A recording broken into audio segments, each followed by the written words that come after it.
kurwa. Do śmietnika za daleko było, co?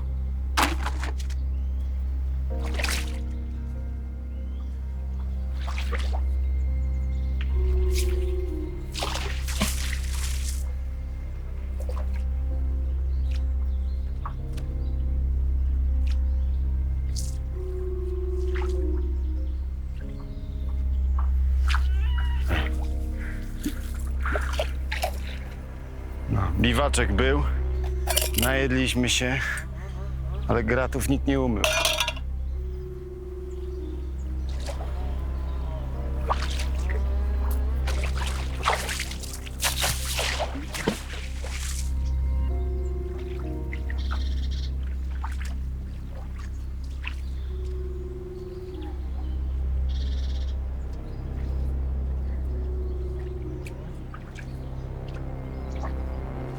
No, do 3 razy sztuka, mistrzu.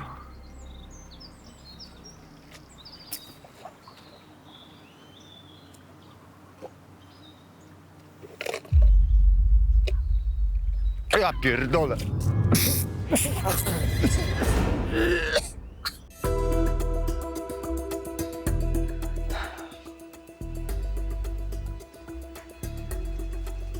No powinien już tu być. No raczej. Denerwuje się, dziwne, nie? O matko, Sławek, no głupio jak to zobaczy. O kurde. No.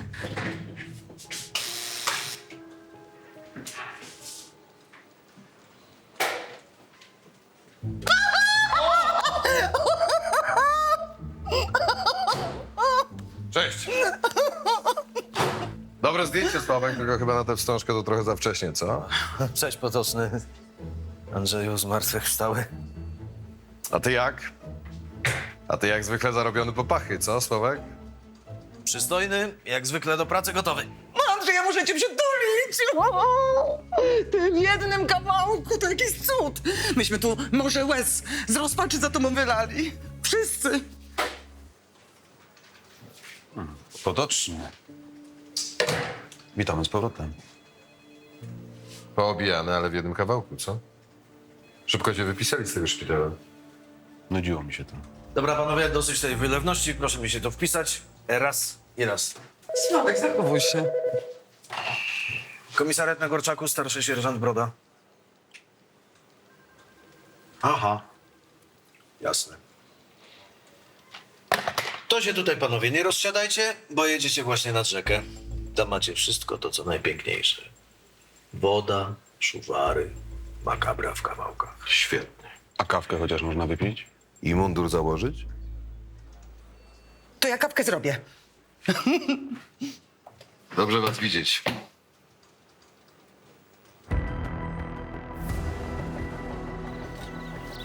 Nie miałem okazji podziękować, Potoczny. Gdyby nie ty, A to... daj spokój, nie ma sprawy. Jesteśmy kwita. Byłeś u mnie kilka razy. Pielęgniarki mi mówiły. No ja nic nie pamiętam, wiesz. Śpiączka farmakologiczna, środki znieczulające. Trochę mnie odcięło od świata. Trzymasz się, Wiking. Niełatwo cię zlikwidować.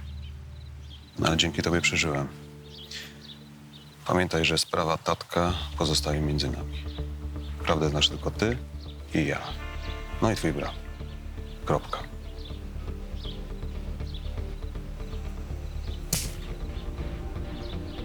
No to te roboty. Pan wzywał? Tak, dobry. Dobry. Aspirant Andrzej Potoczny. Komisarz Lubecki. Gdzie są te szczątki? W kuferku wyłowiłem. Gdzie one są? No tam w kuferku, z wrażenia upuściłem, tam leżą. Pan prowadzi.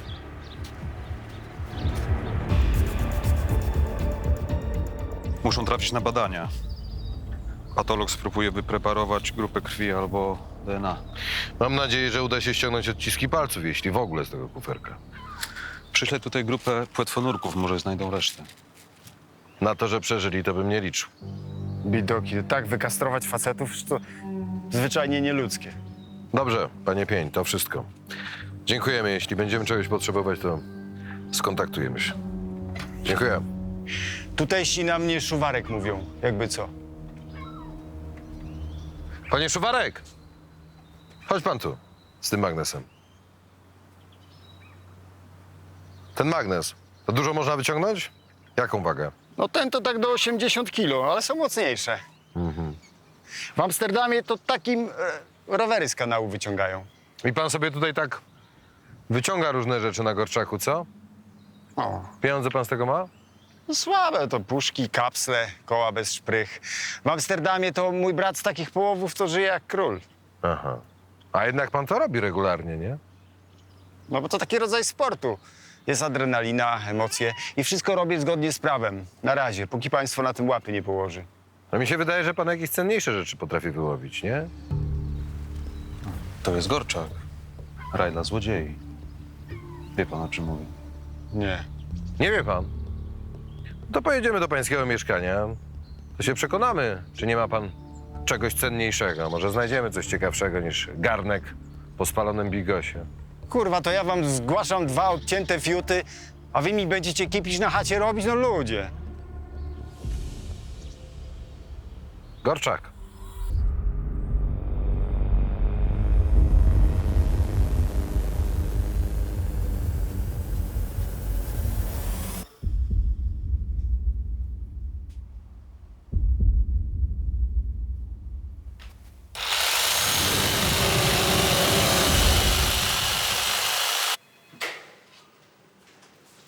Nie szarp się, spokojnie. O, Potoczny wrócił, czas dostawić pryczę na dołku. Wiedziałem, Broda, że docenisz. A czym pan wędkarz zawinił? Złowił niewymiarowego leszcza? Za frajerstwo chcą mnie zamknąć. Za frajerstwo, tak? Gość złowił 5 sztuk broni krótkiej, 3 długiej, 10 magazynków z nabojami i 7 granatów. Oddać wam chciałem, ale jutro. Kuźwa, po co mi to było? Po co ja te chuje zgłaszałem, debil ze mnie? Tu obowiązują normy kulturowe i językowe. Panie, łowiłem magnesem w rzece.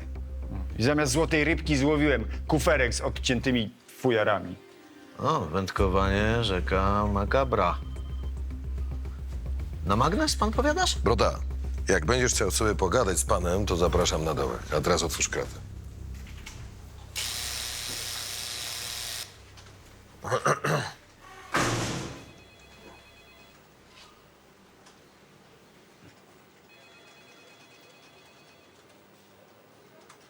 Danka! No, Danka, chodź zobacz. to? Wędkowanie na magnes neodymowy. Są różne magnesy. Walcowe, pierścieniowe, płytkowe. Ma facet łeb. Magnes. No co? Przecież na Gorczaku jest tego w bród. Jak nie rzeka, to kanały, stawy przeciwpożarowe, wszystko nieogrodzone, swobodny dostęp. Grzech nie skorzystać. Sławek, przyniosę ci szklankę wody zimnej. Danka, będziemy mieli forsy jak lodu. Tu za znaleźne jest nagroda. Jak ochłoniesz, to wiesz, gdzie mnie szukać, tak? Ale to jest magnes, dziewczyno. On może złowić naprawdę ciężkie rzeczy. Na przykład skarby. Szybciej wyłowisz starą pralkę. A pamiętasz ten napad na bank i pościg z lutego? Łobuzy wyrzucili worek z depozytem do rzeki i do tej pory nikt go nie znalazł. Ale ten luty to był 8 lat temu. A, to jest złoto. To się nie starzeje. Ono tam jest, w wodzie. Przy moście żeleźnickim i czeka na nas.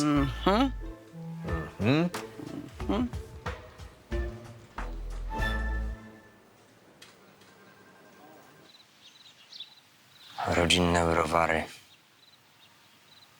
Nie, może. Nie. Przynieś zapalniczkę.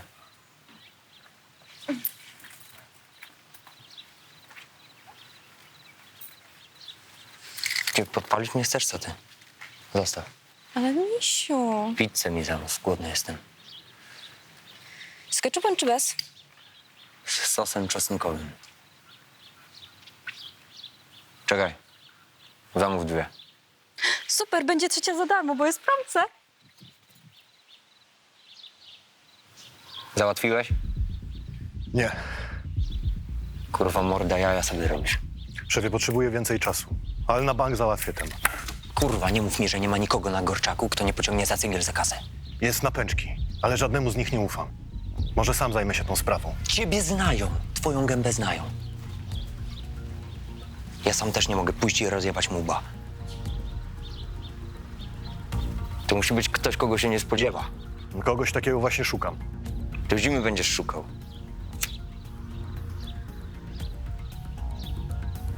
A ja wiem. Wiem kto. Kto? Ona. Przyniesiesz mi ją w zębach. Ją? Ją.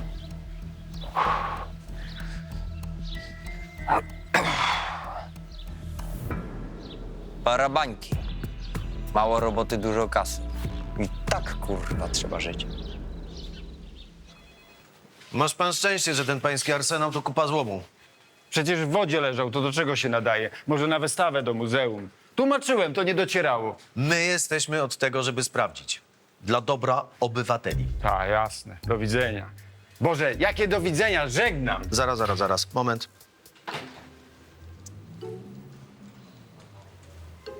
Mówisz pan, że na dnie rzeki można znaleźć coś ciekawego? A, armatę masz pan na myśli. No wyciągnęli z Wisły coś takiego, ale to dlatego, że poziom wody się obniżył. Magnesem nie da rady. A coś lżejszego, lecz wartościowego? Niby co? Coś ze złota. A, obrączka, pierściony, kolczyki, zegarek po dziadku. Nie, no z tym to problem jest, bo na takie cuda magnes nie działa. Musisz pan własnymi rękami wybrać z mułu. Czyli trzeba umieć pływać. Który tu dowodzi? Donos chciałam złożyć. Nauczycielka mojego syna jest wredna i podła sucz. Pan sobie wyobrazi? Ona go uwiodła. A to jest dowód jego deprawacji. Dobra, moment. Stop. Potoczny, sprawę masz. Pilną.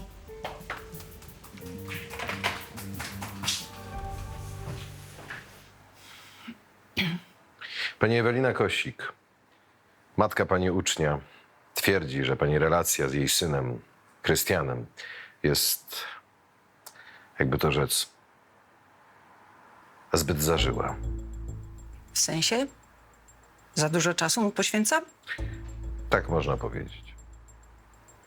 Drogi panie, Krystian to wyjątkowy chłopak. A pochodzi bez obrazy z patologicznej rodziny. 5 ich. Matka haruje jak wół. Ojciec baluje tygodniami. Kompletna degrengolada. A on to po prostu cudo. W jakim sensie cudo? Chce się uczyć, rozwijać, ma marzenia, plany. Pani pomaga mu je rozwijać, tak? Oczywiście. Jestem jego nauczycielką i staram się wpłynąć na jego wyobraźnię. No tak. Pani będzie łaskawa zobaczyć, co jest w tym zeszycie.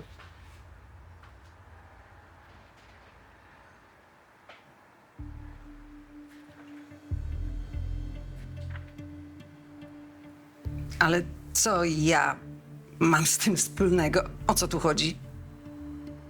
Pani Kosik uważa, że wykorzystuje pani seksualnie nieletniego Krystiana Kosika, pani ucznia.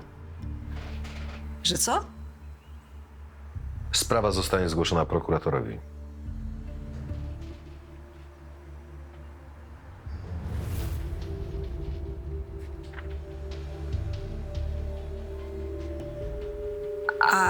Ale ja z tym nie mam nic wspólnego. Niech mi pan uwierzy. Proszę pani, wszystkie tego typu sprawy traktujemy bardzo poważnie i nie skończy się na jednej rozmowie. A w sensie stanę przed sądem? Najpierw musi zostać przeprowadzone postępowanie wyjaśniające. Wyjaśniające? Tak. Ale co tu wyjaśniać? Ja go nigdy, przenigdy... Boże, Pani Bożeno. Pani Bożeno! Sławek, dzwoń po karetkę. Spokojnie, proszę oddech. Sławek, gdzie ta karetka? Spokojnie. Płatwonurkowie wrócili? Tak, ale nic tam nie znaleźli. Cholera.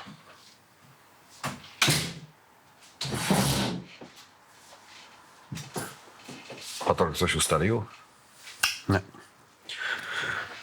No i właściciele odciętych jajek też się sami nie zgłosili, że czegoś im brakuje. A technicy? Mają te odciski palców? Cały czas próbują. No to nic nie mamy, cholera, tak? Czekamy. Czekamy. I wkurwia mnie to czekanie. Słuchaj, powiedz mi, kto mógłby związać wstążką te dwa penisy? O co tu chodzi?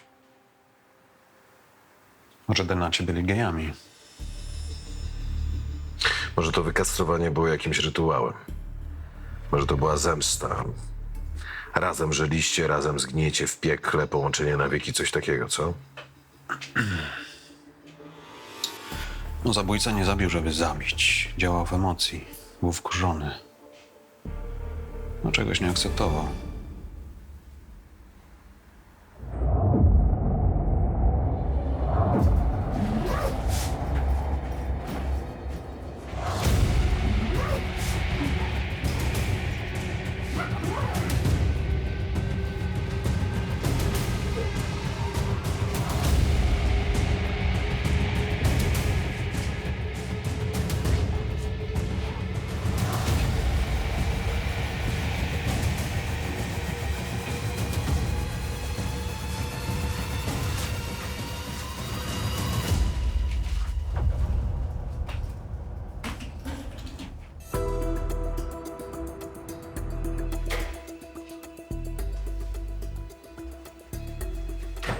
Co tam, kolego, zgubiłeś coś? Nie, szukam gliniarza, u którego dzisiaj była moja świrnięta matka. O, synku, za takie słownictwo to można trafić na dołek.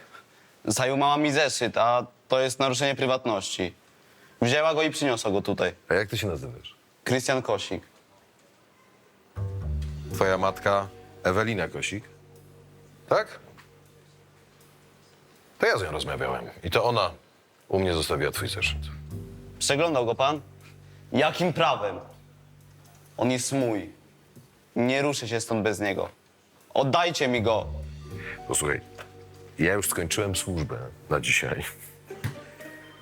Więc zobaczymy się jutro rano i wtedy sobie pogadamy. Na razie. Hej. Okej? Jebnę matkę żelazkiem. Jak wrócę na chatę.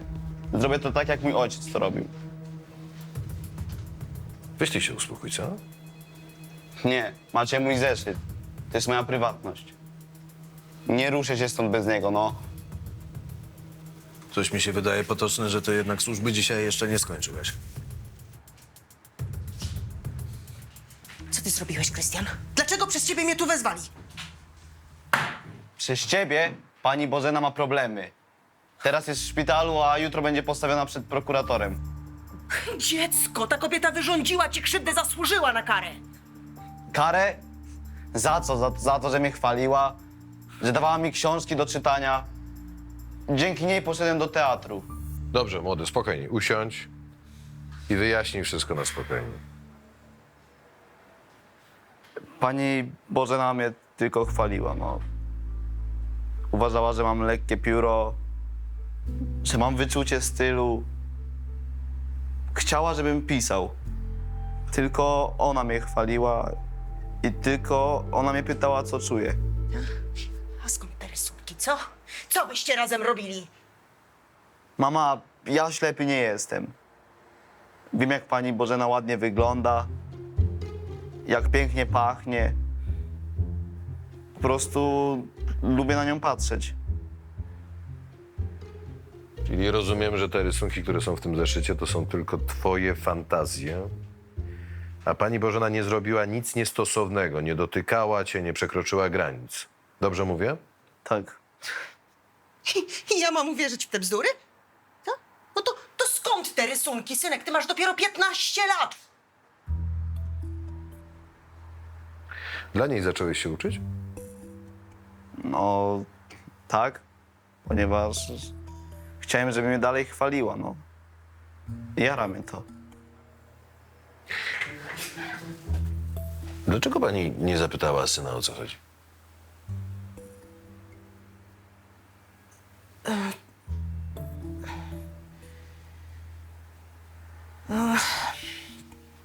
No beznadziejnie wyszło. No ale pójdę do szpitala. Przeproszę. Krystian, no, ja martwiłam się o ciebie, synek, no. Dobra, kończymy ten cyrk. Ja idę na chatę i muszę znaleźć lepszą skrytkę, bo z tą się nie da inaczej. No proszę pani, niech pani zaczeka. Syn pani dorasta, potrzebuje trochę prywatności i zaufania, więc jeżeli pani może troszeczkę... Co? Niech pan się już nie odzywa.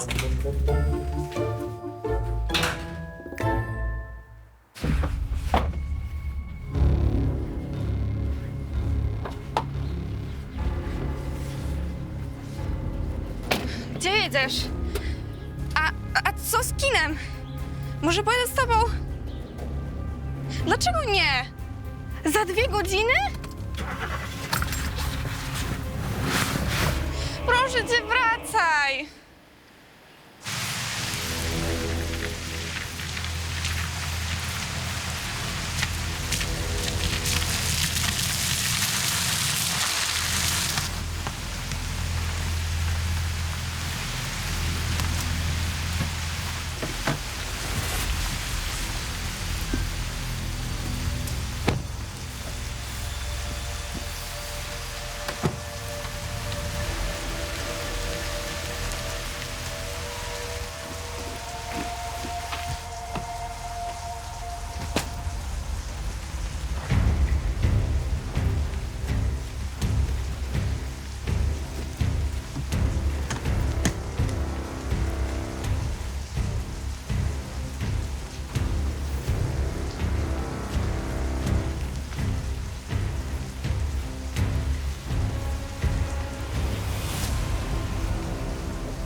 Patrz. A co to jest? Cudo. Wygląda jak dysk. Oj ty, moje słodkie nieboże. To jest magnes neodymowy. Pokazywałem ci przecież. A, no przecież pamiętam. To jest to, co się wrzuca do wody, a później się wyciąga te wszystkie śmieci, tak? Stare kuchenki, żelazka, piecyki. Właściciel złomowiska oszaleje ze szczęścia. Nie wierzysz we mnie, tak? Jeszcze będziesz mnie przepraszał. Uroczy jesteś, jak się denerwujesz, robią ci się takie dołeczki.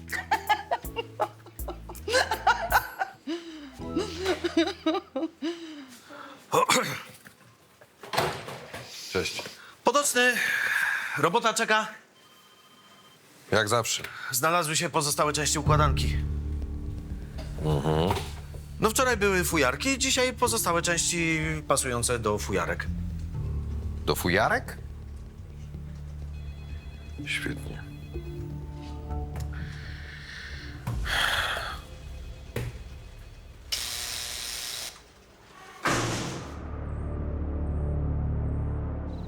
Należą do 2 mężczyzn. Widać to chociażby po stopach. Każdy został zapakowany do osobnej walizki. Cześć. Hej.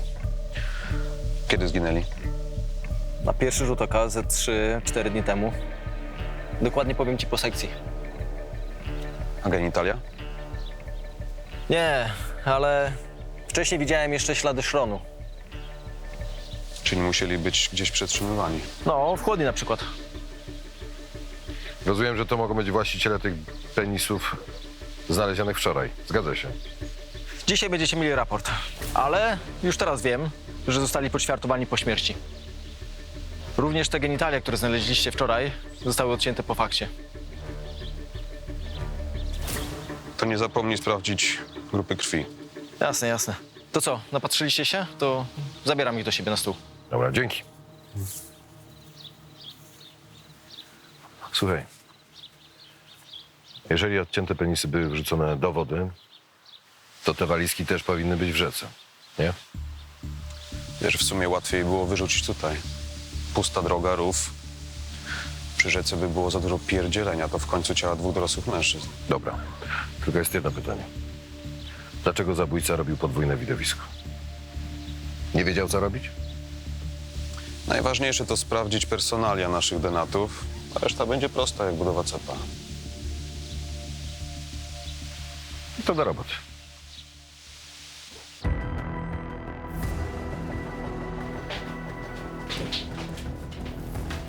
Cześć, Amelka. Co robisz w skarbie? Mamo, tata mnie nienawidzi. Jest na mnie wściekły. Ale skarbie, to nieprawda. Jesteś jego jedyną ukochaną córeczką. Zawsze będzie cię kochał. Nigdy mi nie wybaczy, nigdy. Już ci wybaczył, uwierz mi. Nie ma do ciebie żalu, bo wie, jak bardzo go kochasz. To lubię najbardziej. U nas w ogrodzie, pamiętasz? Robiliśmy grilla. Wystarczy, Amelia. Wyłącz się, proszę. Wyłącz. Kocha mnie. To gdzie jest? Dlaczego się nie odzywa? Nie odbiera telefonów. Amelka, miałyśmy jechać na pizzę. Gdzie wolisz? Do galerii? Czy tą knajpę przy Lipowej? Co? Tak za nim tęsknię. Wiem, kochanie. Wyjdźmy z domu, zjedzmy lody. No co ty na to? Jedźmy na rynek. Tam jest fajnie. Są knajpy, lodziarnie, fontanna. No pewnie, jedźmy. Muszę tylko posprzątać trochę w piwnicy, bo tam nabrudziłam. Pomogę ci. Wiesz co, idź się wykąpać. Ja sama to zrobię, dobra? Mamo, daj ten twój porządek. Od kiedy ty się zrobiłaś taka czysta?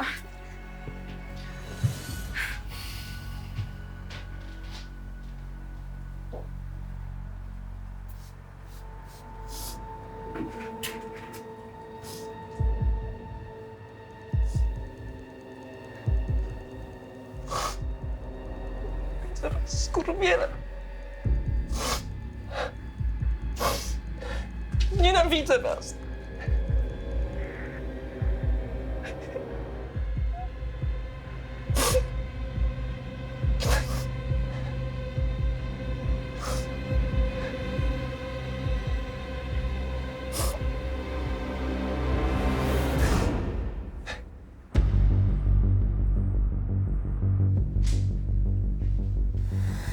Słuchaj.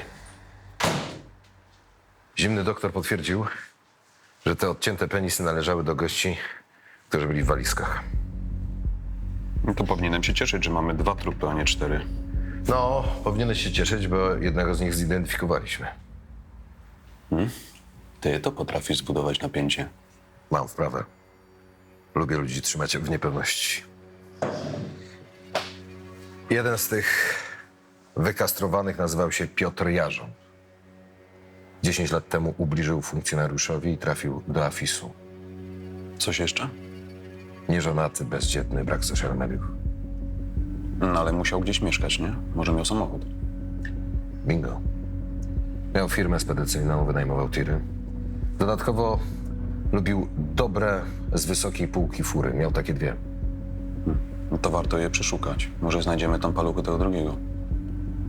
Na razie technicy sprawdzają chmurę Jarząba. Może dowiedzą się czegoś, co było w jego telefonie. Kurwa, potoczny. Fajnie, że wróciłeś, wiesz? Chyba za wcześnie na wieczny odpoczynek przy boku ojca. Nudny jesteś, dalej swoje. Jedz.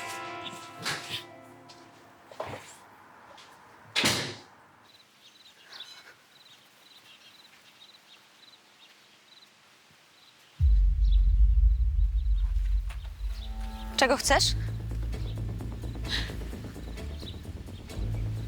Odstrzelisz mnie tak po prostu? Hrabia wydał na mnie wyrok, tak? Zrozum, ja nie mogłam inaczej, ja nie miałam innego wyjścia. Próbowałam się dogadać z panią Marią, ale ona mi nie uwierzyła i mnie olała, więc... Ja musiałam przyjąć propozycję tatka, żeby Jasiek mógł żyć. To jest wszystko, co ja mam, rozumiesz? Kurwa! Ten skurwiel mnie okłamał i szantażował, rozumiesz? On był gotowy zabić moje dziecko, jebaniec! Właś i gęba na kłódkę. Daj mi 5 minut, proszę, daj mi się zobaczyć z Jasiem. Aaa! Zamknij w końcu pysk, bo naprawdę ci odstrzelę ten łeb.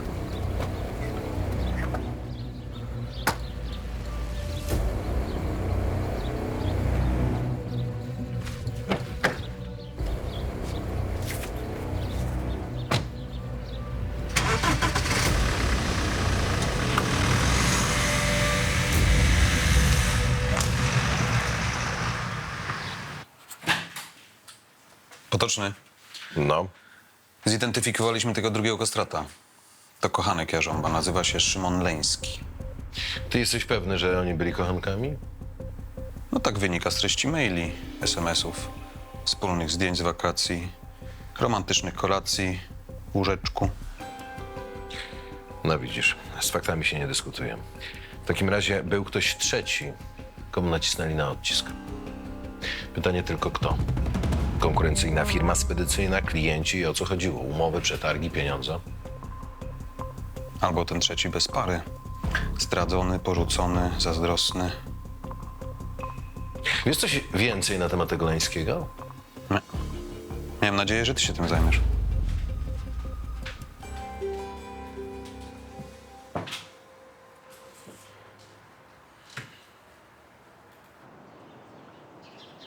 Szymon Leński, grafik komputerowy, pracował na zlecenie. Rodzina? Żona, córka 15-letnia. No czekaj, kurwa. No to gościu nie żyje od 3 dni, a kochająca rodzinka nie zgłosiła zaginięcia? No wiesz, też to jest dla mnie dziwne, ale różnie bywa. A jesteś pewien, że namierzyłeś odpowiedniego gościa? Zawsze jestem pewny, popatrz. Leński w restauracji z Jarząbkiem.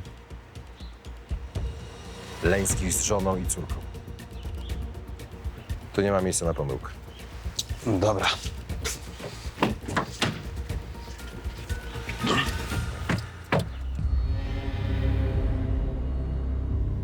Tak, cały czas czeka na tatę.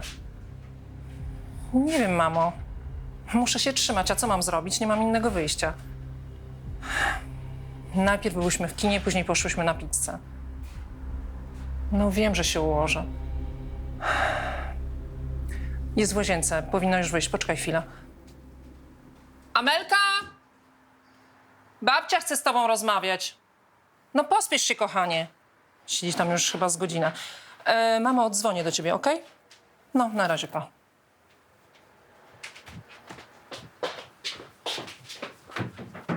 Amelka? Amelka? Amelia? Amelia, nie!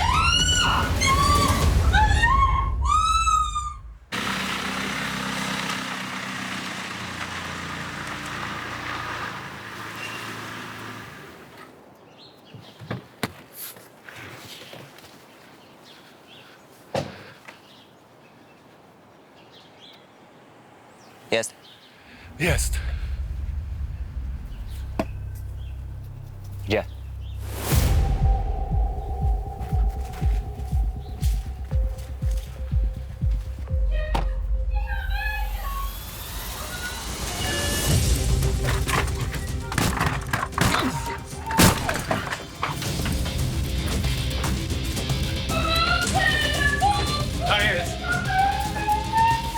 Cholera! Spokojnie, spokojnie. 0005. Natychmiast przyślijcie karetkę na Ołowianą 8, próba samobójcza, podcięte żyły. Tętno? Wyczuwalne. Tętno słabe, ale wyczuwalne. Natychmiast karetkę. Ona nie może umrzeć, nie! Proszę się uspokoić. Mówić do córki, ale nie krzyczeć. Amelia, wszystko będzie dobrze, uwierz mi, wszystko się umoże. Amelia, nie rób mi tego. Amelia. Trzymaj się. Do pogadania mamy. Ja pierdolę, jak ty wyglądasz, jak fajnosiara jakaś. Czego chcesz? Mamy niewyjaśnione sprawy. Rób co chcesz. Tylko oszczędź mojego syna, proszę. Jasiek niczemu nie jest winny. Fakt. Ma głupią matkę. To nie jego wina. On mnie nie obchodzi. Ale ty...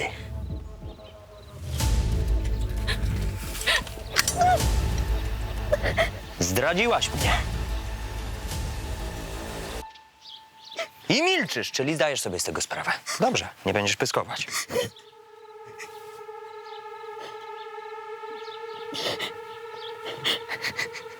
Nie zabijecie.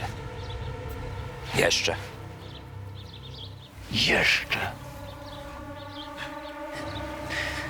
Ale grzechy trzeba odpokutować, to jasne. Dobrze. Zrobię co chcesz. Wiem. Dlatego się widzimy.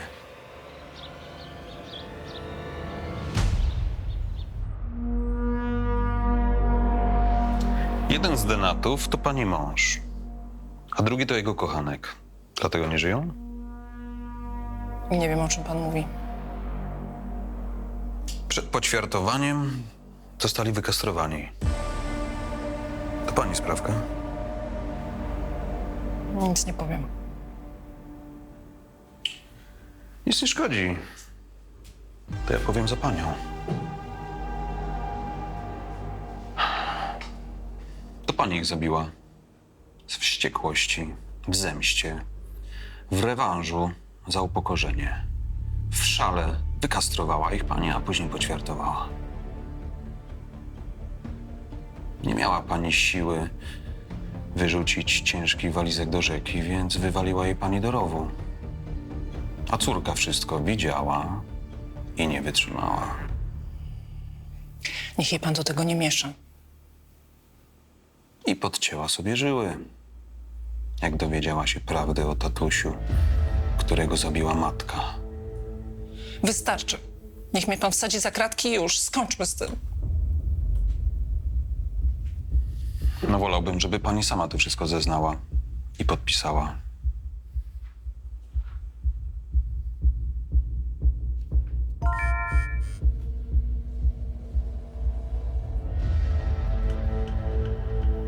Za chwilkę wrócę i zaczniemy od początku.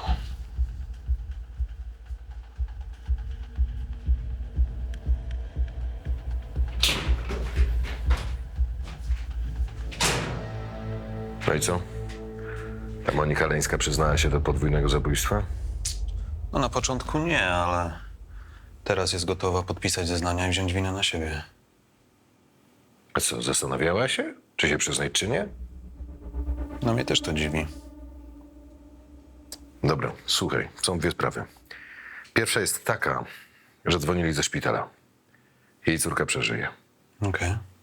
A druga, że patolog stwierdził, iż obaj denaci byli otruci przed śmiercią. Trucizna. Sprytnie. Dzięki.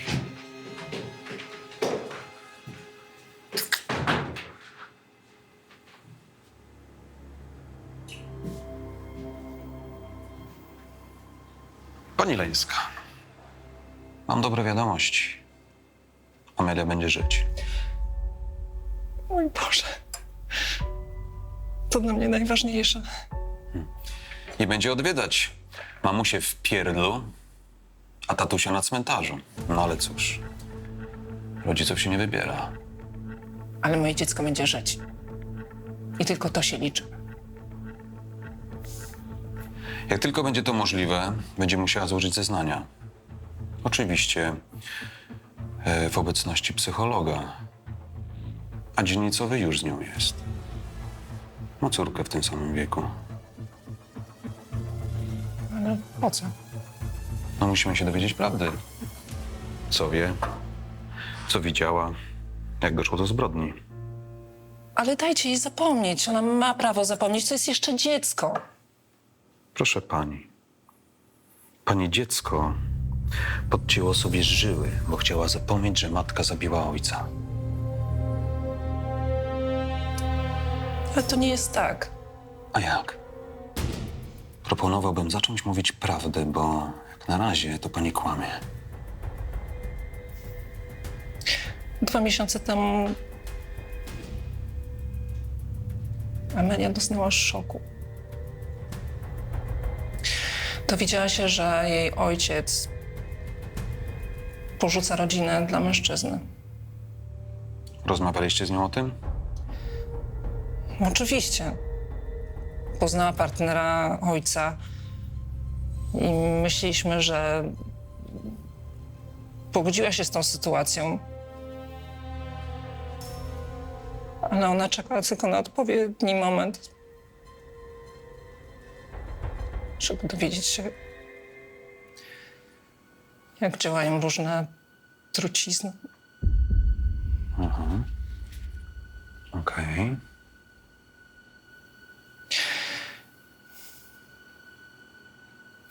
No i 3 dni temu zaprosiła Szymona i Piotra do domu. Przygotowała kolację i wsypała prochy do soku.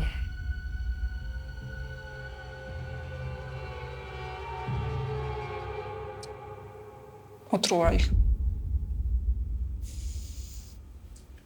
Po wszystkim zadzwoniła do mnie w panice, a ja po drodze wymyśliłam kastrację i jakiegoś homofoba,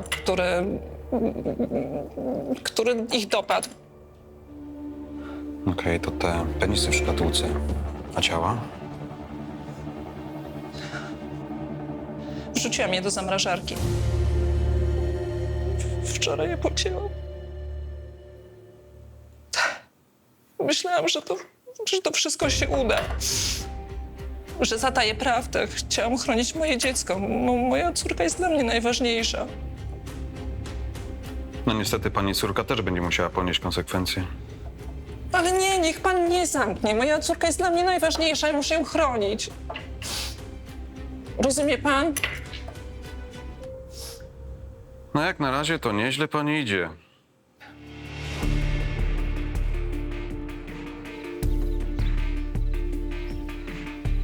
Ty co, języka w gębie nie masz? Z bratem się przywitać nie łaska?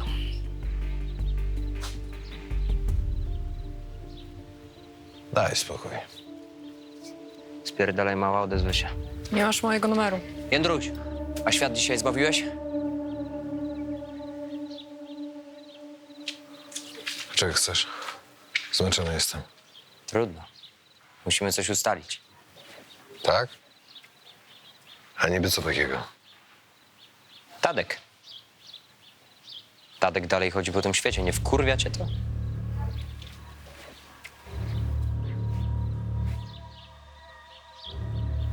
Tadek jest w szpitalu. Za chwilę będzie w areszcie. A ty nie będziesz niczego robił na własną rękę.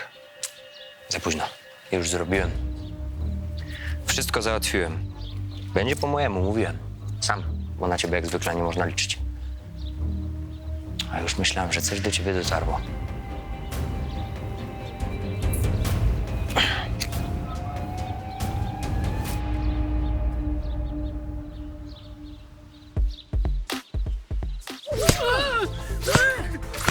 Ja tego nie wytrzymam, wiesz? Ja nie mogę tak żyć. Wytrzymasz. Ślicznie dzisiaj wyglądasz. Jest pani zatrzymana do wyjaśnienia.